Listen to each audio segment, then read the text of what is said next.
আমার বাবা গো, তাহলে সমস্ত হাইওয়ান জানোয়ার বাচ্চা দিতে পারে, আমার মেয়ে কেন পারে না?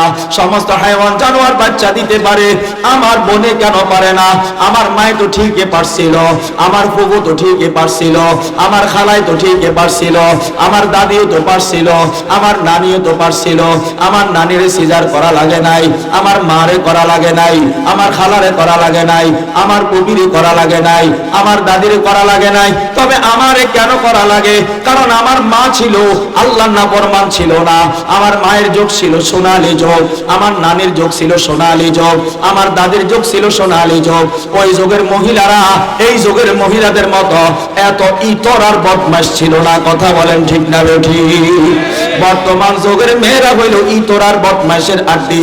বর্তমান যুগের মেয়েরা বদমাশের আড্ডি, কত ভয়ঙ্কর খারাপ। আল্লাহু আকবার, আল্লাহু আকবার। ও আমার বাবা গো, আজ থেকে 30 বছর আগে মুসলমান বাড়িতে বিয়া হইতো, হলুদ অনুষ্ঠান হইতো না, নাচ গান হইতো না, বক্সে গান বাজনা হইতো না, হলুদ স্টেজ হইতো না, হলুদ স্টেজের মধ্যে কেক কাটতো না, বক্সের মধ্যে গান বাজনা কইরা বেগানা ছেলে মেয়ের রাত্রের অন্ধকার অবৈধ মিলন মেলা হইতো না। হলুদ অনুষ্ঠান শুরু হয় রাত 9টার পরে, হলুদ অনুষ্ঠান শুরু হয় রাত 10টার পরে। তোমার মেয়েটা রাত 10টার পরে হলুদ শাড়ি পরিয়া কার ঘরের দিকে যায়, কার ঘরের সামনে যায়? ওখানে কি সবগুলা মেয়ে না পুরুষ নামে কিছু কুলাঙ্গার দাঁড়ায়া থাকে? তোমার মেয়েটা যে বের হয়ে গেল, বিয়ে তো তোমার মেয়ের না, বিয়ে হবে যার, আনন্দ হবে তার। তোমার মেয়ে ছাগলের 3 নাম্বার বাচ্চা দুধ না খাই আলা পায়, মেয়ে তো তোমার না, তোমার মেয়ে তো বিয়ে না। তাহলে তোমার মেয়ে হলুদ শাড়ি পরি ওদের বাড়িতে লাফাইতে যায় কেন?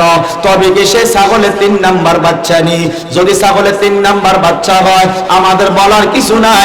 আর যদি মানুষের বাচ্চা হয় তাহলে তোমার মেয়ে কি করে যায় ওদের বাড়িতে নাচানাচি করার জন্য? ও আমার বাবা গো, হলুদ অনুষ্ঠান করা হারাম, হলুদ অনুষ্ঠানের নামে বক্সে গান বাজনা করা হারাম, হলুদ স্টেজ বানানো হারাম, হলুদ স্টেজের মধ্যে কেক কাটা হারাম। তোমাকে যে বেগানা স্পেস পুরুষেরা তোমার যে কেক মুখে ঢুকাইয়া দেয়, এই তোমার মুখে খাবারটাও হারাম। তুমি হারাম খাবার মুখে লইলা, হারামের হাত থেকে লইলা। কথা বলেন ঠিক না বেঠিক? একে তো হারামি, আরেকে তো হইল হারাম। হারামির হারাম নাই কোনো আরাম। তোমার জীবনের সব গজব এখান থেকে শুরু।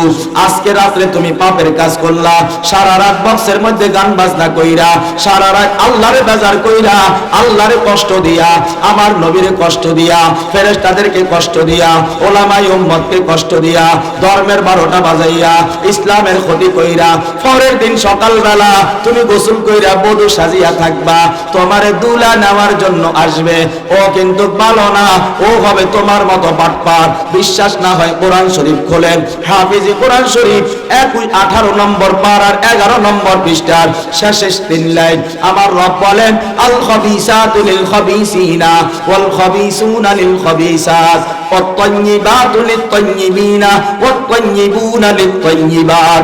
আমার রব বলেন, যেই সমস্ত মেয়েরা বিয়ের আগে আকাম কুকাম করে, যেই সমস্ত মেয়েরা বিয়ের আগে তার চেহারা অন্য পুরুষকে দেখায়, যেই সমস্ত মেয়েরা বিয়ের আগে মোবাইলে বুকের কাপড় খুইলা দেখায়া দেয়, যেই সমস্ত মেয়েরা বিয়ের আগে অন্য পুরুষকে তার হাত ধরতে দেয়, যেই সমস্ত মেয়েরা বিয়ের আগে অন্য পুরুষের সঙ্গে পার্কে যাইয়া বাদাম চাবায়, যেই সমস্ত মেয়েরা বিয়ের আগে আবাসিক হোটেলগুলা নাপাক করে, যেই সমস্ত মেয়েরা বিয়ের আগে পার্কে যাইয়া সিবাই ঘুরে বসে, যেই সমস্ত মেয়েরা চাইনিজ হোটেলের নাম দিয়া, যেই হোটেলে বাতি জ্বলে না, অন্ধকার থাকে, ওই হোটেলের লুচ্চা আর লুচ্চুনি ছাড়া কিছু থাকে না।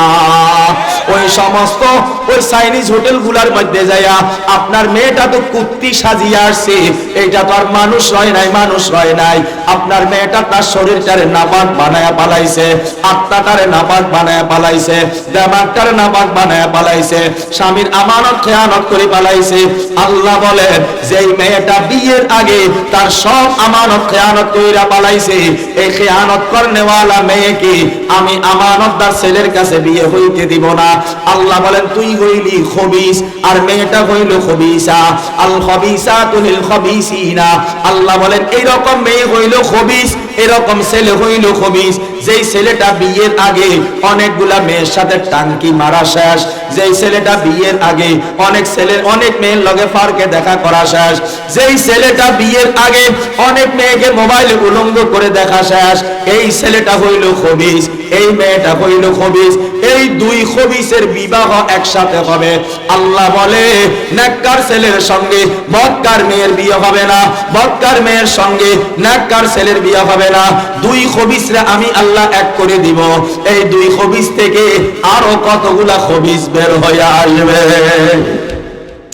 এরা কোনোদিন কোরআনের হাফেজের মা হইতে পারবে না, এরা কোনোদিন আলেমের মা হইতে পারবে না, এরা কোনোদিন নেককার সন্তানের মা হইতে পারবে না। এরা যত সব আটবার পাটবার দোকাবাজ রংবাজ দাগাবাজ লাউয়া বাদাইনা সন্তান জন্ম দিয়া দিয়া মানুষের ঘুম হারাম করবে। কথা বলেন ঠিক না বেঠিক? এই জন্য আমার প্রিয় বাবারা ভাইরা, জীবনটা গড়ো, ধ্বংস করিও না, ধ্বংস করিও না। তুমি যদি খবিস হও, তোমার জন্য আরেকটা খবিস আল্লাহ তৈয়ার করে রাখবে, তুমি তাইয়্যিব কোনোদিন পাবে না। এবার আল্লাহ বলেন ওয়াত-তাইয়্যিবাতু লিত-তাইয়্যিবিনা ওয়াত-তাইয়্যিবুনা লিত-তাইয়্যিবাত। আল্লাহ বলেন যেই মেয়েটা নেককার, আমি আল্লাহ তার জন্য একটা নেককার ছেলে বরাদ্দ করব। সুবহানাল্লাহ। তাহলে আমি যদি আমার চরিত্র ধ্বংস করে দেই, আল্লাহ বলে তোরে আমি আল্লাহ আলেমের বউ বানাবো না, তুই হইলি নর্তকী। কি নর্তকী? আবাসিক হোটেল না পাক করছস? কথা বলেন। কি রাগ করছেন আপনারা? বিরুদ্ধে গেছে আপনাদের? তাহলে হলুদ অনুষ্ঠান করা হারাম, নাচ গান করা হারাম। যারা হলুদ অনুষ্ঠান করে আল্লাহ তাদের উপরে খুশি না বেজার? আল্লাহ তাদের উপরে খুশি না বেজার? আল্লাহ যার উপরে বেজার হয় আল্লাহ তার রহমত দেয় না গজব দেয়? তো যার জীবন গজবে গজবে ভরা জীবন, সে আবার সন্তান কেমনে স্বাভাবিকভাবে জন্ম দিবে? এই জন্য তার উপরে গজব পড়ছে, সন্তান জন্ম দিবে হাসপাতালে পেট কাইটা।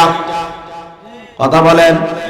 তার সন্তান স্বাভাবিক হবে না, এটা হইল তার জীবনের অভিশপ্ত হওয়ার আলামত। কথা বলেন ঠিক না বেঠিক?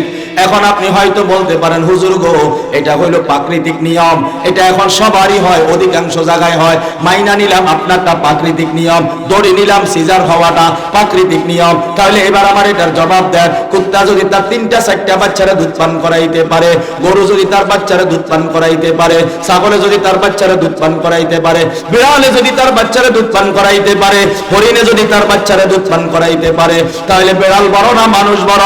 গরু বড় না মানুষ বড়? কুত্তা বড় না মানুষ বড়? হিয়াল বড় না মানুষ বড়?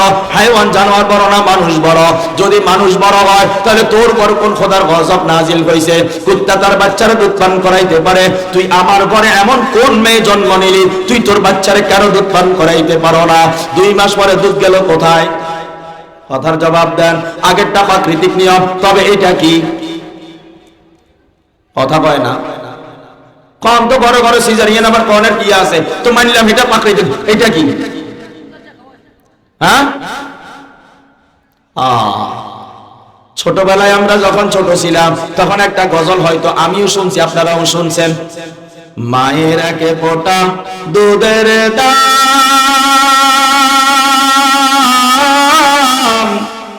কাটিয়া গায়ের চাম, তবু শোধ হবে না জানি। এই গজলটা শুনছেন নি? কারা কারা শুনছেন? অনেক গজল কেউ গায় না কেন? এমন এই গজল কেউ গায় না কেন? কারণ অনগান মারা তো দুধে খাওয়ায় না, গজল গায়া কি ফিটা খাইব নি? গজল গাই কি চেঁচা খাইব নি? এটা খোদাই ভাবে এই গজল দুনিয়া তো ডিলিট হয়ে গেছে। খোদাই গজব আল্লাহ দুনিয়ার মধ্যে ঢুকাই দিয়া এই গজল ডিলিট করে দিয়েছে। কোন এটা গাউন যাইতো না, এটা কি গাউন যাইতো না, কারণ অনগার পেটে দুধ খাওয়ায় না। কি করে না? দুধ খাওয়াইতে পারে না। কেন পারে না? গরু পারে, হাইওয়ান জানোয়ারে পারে, তুমি কেন পারো না? আমার মারা, আমার খালারা আমরা দেখছি, চোখের সামনে দেখছি, কানে শুনছি, বাচ্চার বয়স 2 বছর হয়ে গেছে, এরপরও বাচ্চা আরো দুধ খাইতে চায়। দাদি বলতো, নানি বলতো স্তনের মধ্যে 3টা মেহেন্দি পাতা লাগাইয়া দাও, শূন্যলতা লাগাইয়া দাও। রিবিশিলতা আমরা কই, আপনারা কি করেন আমরা জানি না। হ্যাঁ, ও আপনারা পাকিস্তানিটা লাগান, আমরা এটারে রিবিশিলতা কই। তো এটা ছোটবেলায় দেখতাম স্তনের মধ্যে লাগাই দিত, তো স্তন তিতা হয়ে যেত, বাচ্চা দুধ মুখে দিয়ে মুখ ফিরাই নিত। আগের বাচ্চারা দুধ ফিরানির জন্য স্তনের মধ্যে তিতা লাগাইয়া বাচ্চারা ফিরাইতে হইতো। এখন যদি বলেন আগা দুধের মধ্যে মধু লাগাইয়া দিছি, এরপরেও দুধ নাই, এটা হইল অভিশাপ। এটা কি অভিশাপ। এই জন্য আমার প্রিয় বাবারা ভাইরা, বর্তমান যুগের নারীরা এদের জীবন অভিশপ্ত জীবন। সর্বশেষ একটা কথা বইলা বয়ান শেষ করে দিব। পর্দা কি জিনিস? বয়ান কি বেশি হয়ে যেতেছে নি? হাঁটলে তো আমার হাঁটে।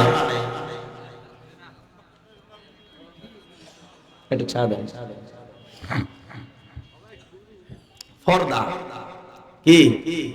পর্দা মোটামুটি সব নজ হয়, মোটামুটি যা রোজা রাখে, পর্দা তো করে না। নামাজ যে আল্লাহ ফরজ করছে, পর্দা কে ফরজ করছে? ওই আল্লাহ না, যে আল্লাহ নামাজ ফরজ করছে ওই আল্লাহ তো পর্দা ফরজ করছে। যে আল্লাহ রোজা ফরজ করছে ওই আল্লাহ তো পর্দা ফরজ করছে। কথা কয় না। আবার ঘোরা দেয় কার ধনিয়া এখানে ঠান্ডা। এখন আমাদের যুগের বেটারা বেডি করে দোষ দেয়, ফনকার বেডিরা পর্দা করে না, শুধু বেডিরানি পর্দা করবে, বেটারা করছো না, বেটারা করছো না। আপনি যদি মহিলারা দেখেন আপনার গুণ হইতো না, মহিলা আপনারা দেখলে মহিলার গুণ হইব। অর্থাৎ এই দুইজন, একজন পুরুষ একজন মহিলা, এটা হলো পুরুষ, এটা যদি এই মহিলারে দেখছে তো এর গুণা হইছে। আর এটা মহিলা, এটা যদি এই পুরুষের দেখছে তো এই মহিলার গুণা হইছে। ঠিক না? তখনকার বেডিরা পর্দা করে না, আপনি কিচ্ছেন বেডি করে দোষ দিয়ে আপনি কিচ্ছেন, আপনি পর্দা করছেন নি? আপনি পর্দা করছেন নি? কত আয় তো রাস্তার থাই, আর আবার কি পর্দা? আপনি যে সময় বাড়ি যান সেই সময় কি আরেন? কথা কয় না। সেই সময় কি আরেন? তার ঘরে ঢুকার অনুমতি আল্লাহ দিছিনি আপনারই, তাহলে ঢুকেন দেন, অনুমতি লইছেন নি? ইয়া আইয়ুহাল্লাযীনা আমানু লা তাদখুলু বুয়ুতান গায়রা বুয়ুতিকুম হাত্তা তাস্তানিসু ওয়া তুসাল্লিমু আলা আহলিহা। আল্লাহ তাআলা বলেন, হে আমার বান্দারা, তোমরা যদি তোমাদের ঘর ব্যতীত বুয়ুতান গায়রা বুয়ুতিকুম, তোমরা যদি তোমাদের ঘর ব্যতীত অন্য কারো ঘরে প্রবেশ করতে চাও, ওয়া তুসাল্লিমু সালাম দাও, ওয়া তুসাল্লিমু সালাম দাও, একবার সালাম দিয়া থামিয়া থাকিও না, কিছুক্ষণ পর আবার দাও। আগেরবার ছোট আওয়াজে দিছো, কেউ জবাব দেয় না, এখন আরেকটু জোর আওয়াজে সালাম দাও, কেউ জবাব দেয় না, অপেক্ষা করো, আবার কিছুক্ষণ পরে আবার সালাম দাও আরেকটু জোর আওয়াজে। যদি দেখো ঘর থেকে কোনো আওয়াজ আসে না, তাহলে